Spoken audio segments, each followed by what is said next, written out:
Andrew Wiggins may mensahe kay Curry, handa na sa Heat culture. Nagkamali ang lahat sa tambalang Butler at Draymond Green. At Luka Doncic gustong makita ni Kim Kardashian. Sana'y hindi mamalasin sa debut. Ngunit bago ang lahat, kung gusto nyo ng matibay na running shoes, mabibili na sa Shopee para may COD. I-click lang ang link sa comment section. Matapos i-trade ng Miami Heat si Jimmy Butler sa Golden State Warriors, nakakuha sila ng kapalit na si Andrew Wiggins kasama ang iba pang pyesa sa isang multi-team deal. Nakikita na ni Wiggins ang ilang pagkakatulad sa pagitan ng Heat at Warriors, ngunit nais niyang gamitin ang kaalaman na natutunan niya mula kay Stephen Curry habang sinisimulan ang bagong kabanata ng kanyang karera. Ang former first overall pick sa 2014 NBA Draft ay nasa Golden State mula noong 2019 matapos siyang matrade mula sa Minnesota Timberwolves, kung saan muling sumigla ang kanyang karera. Kasama niya si Curry sa buong panahong iyon at ibinahagi niya kung ano ang natutunan niya mula sa superstar na nagbukas ng kanyang mga mata tungkol sa team. Si Steph Curry ay isang napakasipag na manlalaro, sabi ni Wiggins. Siya ang leader ng team na yon, ipinakita niya ito sa pamamagitan ng halimbawa, lalo na sa weight room at sa gym. Lagi siyang huling umaalis sa court at sa pasilidad, hindi siya tumitigil sa pagsusumikap. Binuksan nito ang aking mga mata. Kung si Steph ay nagtatrabaho ng ganito araw-araw, ito ay napakamotibasyon. Sinisikap kong magtrabaho ng husto araw-araw at maging pinakamagandang version ng aking sarili. Mula kay Steve Kerr patungo kay Erik Spoelstra. Bukod sa matibay na relasyon niya kay Curry, nagkaroon din si Wiggins ng malalim na ugnayan kay Warriors head coach Steve Kerr. Nagpaalam si Kerr kay Wiggins ng may emosyon matapos lumabas ang balitang siya ay maipapalit sa Miami. Ngayon, mula kay Kerr, si Wiggins ay maglalaro sa ilalim ni Heat head coach Erik Spoelstra, isang napakahusay na sistema ng coaching pipeline na maaari niyang maranasan sa NBA. Sa panayam, ipinahayag ng 29 na taong gulang na manlalaro ang matibay na samahan nila ni Kerr at kung paano siya handa sa bagong yugto ng kanyang buhay sa pamumuno ni Spoelstra. Si Steve ay napakabuti sa akin, napakagaling na coach, mabuting kaibigan, at ang aming relasyon ay naging mas matibay bawat taon na magkasama kami, ani Wiggins. Palagi kong pahahalagahan at mamahalin si Kerr para doon.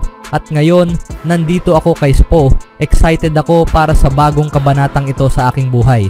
Isa siya sa pinakamagagaling na coach, kaya inaasahan ko ito. Gusto kong mag-improve at lumago sa ilalim niya. Heat culture at ang pagbubukas ng pinakamagaling na version ni Wiggins. Sa kasalukuyang season, nag-a-average si Wiggins ng 17.6 points, 4.6 rebounds, and 2.4 assists per game.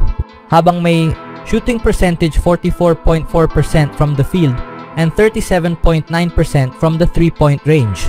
Sa kanyang ikalabing isang season sa NBA, naniniwala siyang makakamit niya ang kanyang pinakamagandang anyo sa Miami, nakilala sa pagpapalakas ng mga manlalaro sa ilalim ng kanilang kultura ng pagsusumikap.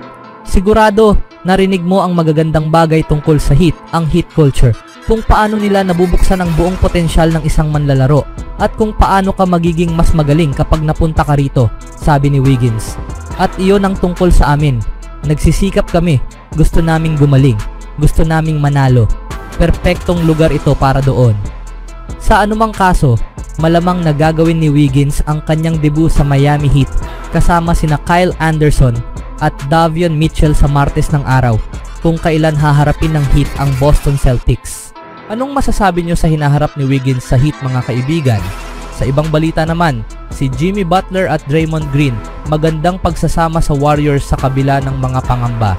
Sa kabila ng ilang pag-aalala mula sa mga NBA analyst tungkol sa kung paano magtutulungan sina Jimmy Butler at Draymond Green, mukhang maayos naman ang kanilang pagsasama bilang magkasangga sa Golden State Warriors. Bagamat isang laro pa lamang ang naging basehan, tiyak na nakikita ng Warriors ang positibong resulta ng mabilis na pag-angkop ni Butler sa kanilang sistema. Sa kanyang debut game para sa Warriors, nagpakitang gilas si Butler na may 25 puntos kung saan 11 punto ang nagmula sa free throw line.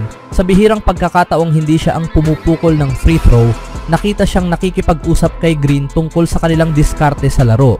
Sinasabi niya sa akin kung ano ang nakikita niya at sinasabi ko rin kung ano ang nakikita ko, ani Butler matapos ang laro tungkol sa kanyang pakikipag-ugnayan kay Green. Sa totoo lang, hindi ko pa masyadong kabisado ang mga plays. kaya tinutulungan niya akong malaman kung saan ako dapat pumuwesto sa court. Napakalaking bagay ng ginagawa niya para sa akin at nagpapasalamat ako sa kanya.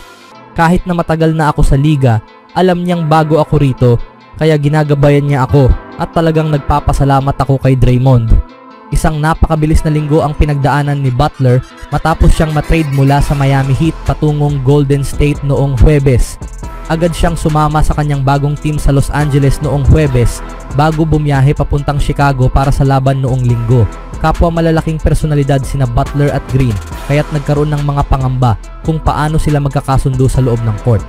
Ngunit base sa unang laro nila ng magkasama, tila maayos ang kanilang samahan sa Warriors at handa silang magsanib puwersa para sa tagumpay ng team. Anong masasabi niyo mga kaibigan sa pagsasama ni Butler at Draymond? Sa sumunod naman, ang pinakabagong superstar ng Los Angeles Lakers, si Luka Doncic, ay inaasahang gagawa ng kanyang LA debut sa Martes laban sa Utah Jazz. Ang debut ni Doncic ay tiyak na inaabangan ng marami. Hindi lamang mga tagahanga ng Lakers kundi pati na rin ng buong NBA ang nasasabik dito. Isang malaking eksena ito para sa Lakers at sa buong liga. Hindi lingid sa kaalaman ng lahat na ang Los Angeles ay isang lungsod ng mga bituin. At hindi lamang ito tumutukoy sa Lakers kundi sa buong syudad. Ito ang Hollywood at dahil dito, ang pinakamalalaking bituin sa loob ng court ay umaakit din ng pinakamalalaking bituin sa mundo.